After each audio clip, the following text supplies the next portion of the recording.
অনেকগুলা রেশিও আছে, সেগুলোর ভিতরে একটা ইম্পর্টেন্ট রেশিও যেটা নাকি আরওসিই। নমস্কার ফ্রেন্ডস, আমি জাহাঙ্গীর। আজকের ভিডিওতে আলোচনা করব একটা ইম্পর্টেন্ট রেশিও নিয়ে। ফান্ডামেন্টাল অ্যানালিসিস যদি শিখতে চান, করতে চান, যে কোনো কোম্পানির বিষয়ে যদি জানতে চান অ্যানালিসিসের মাধ্যমে, তাহলে এগুলা রেশিও বহুতই ইম্পর্টেন্ট। তো অনেকগুলা রেশিও আছে, সেগুলোর ভিতরে একটা ইম্পর্টেন্ট রেশিও যেটা নাকি আরওসিই, মানে রিটার্ন অন ক্যাপিটাল এমপ্লয়েড। এটার মানে কি?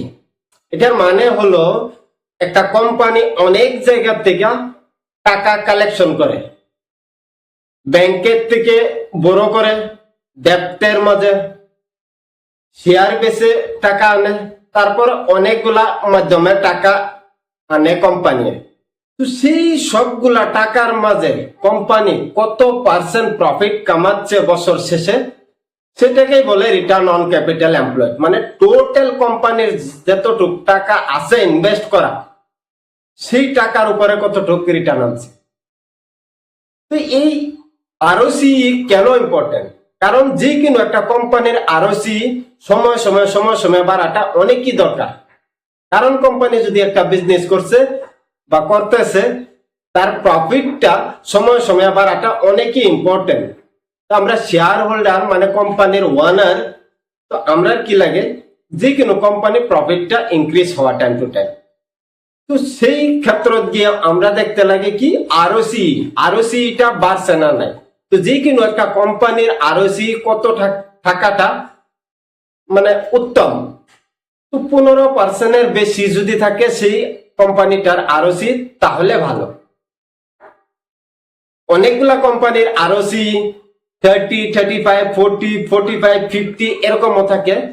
তো সেগুলা দেখে এক্সাইটেড হবেন না, কারণ একমাত্র আরওসি দেখে একটা কোম্পানি শেয়ার কিনা যায় না।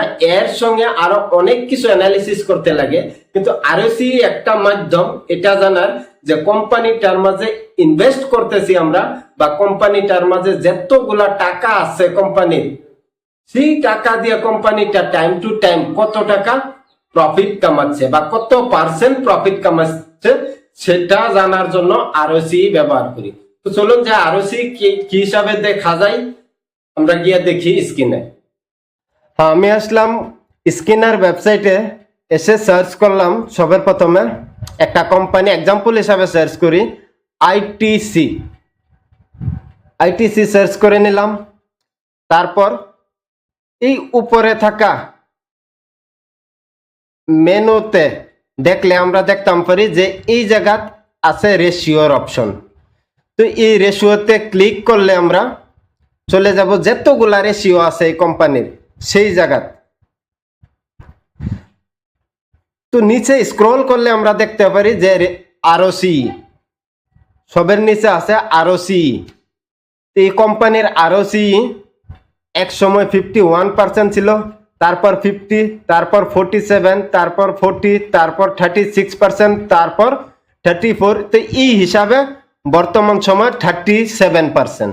তো আমি বলেছিলাম যে কোনো একটা সুন্দর কোম্পানির আরওসি মিনিমাম 15, তার উপরে থাকাটা ভালো। তো এই কোম্পানিটার 15%-এর উপরেই আছে। তারপর ফ্ল্যাকচুট করছে, এক সময় 51, আরেক সময় 34, আরেক সময় 33, বর্তমান সময় 37। তো এই হিসাবে যখন নাকি কোম্পানিটার ফ্ল্যাকচুট করতেছে, তো এগুলা বিষয়ে অ্যানালাইসিস করতে পারি আমরা যে কোম্পানিটা কোন বছর কত টাকা কামাচ্ছে। আমরা যে টাকাটা ইনভেস্ট করছি, কোম্পানির কাছে দিয়েছি শেয়ারের মাধ্যমে, তো সেই টাকাটার উপরে কোম্পানি কত পার্সেন্ট প্রফিট কামাচ্ছে। তো এটা একমাত্র একটা জরিয়া যে আমরা জানার যে আমরা টাকাটার উপরে কত পার্সেন্ট প্রফিট কোম্পানি কামাচ্ছে। আর এটার উপরে নির্ভর করে কোনোদিনও ইনভেস্টমেন্ট করা যায় না, কারণ এর সঙ্গে আরো অনেকগুলা বিষয় আছে দেখতে লাগে, যেটা নাকি ফান্ডামেন্টাল অ্যানালিসিসের ভিতরে আসে। আরো অনেকগুলা রেশিও আছে। তারপর কোম্পানিটা কি কাজ করে, কোম্পানিটার বিজনেস কিরকম, কোম্পানির প্রফিট কিরকম। তো এইগুলা সবগুলা বিষয়ে দেখার পর আমরা দেখতে লাগে কি আরওসি।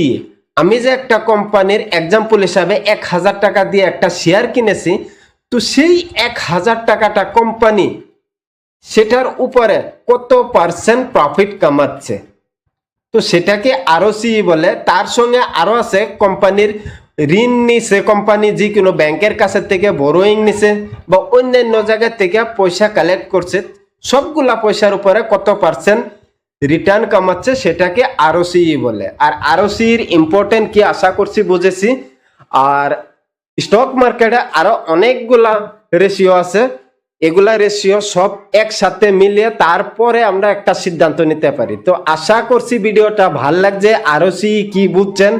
আর ভবিষ্যতে আরো অনেক কিছু শিখতে চাইলে স্টক মার্কেটের বিষয়ে, তাহলে চ্যানেলটাকে সাবস্ক্রাইব করবেন। ধন্যবাদ।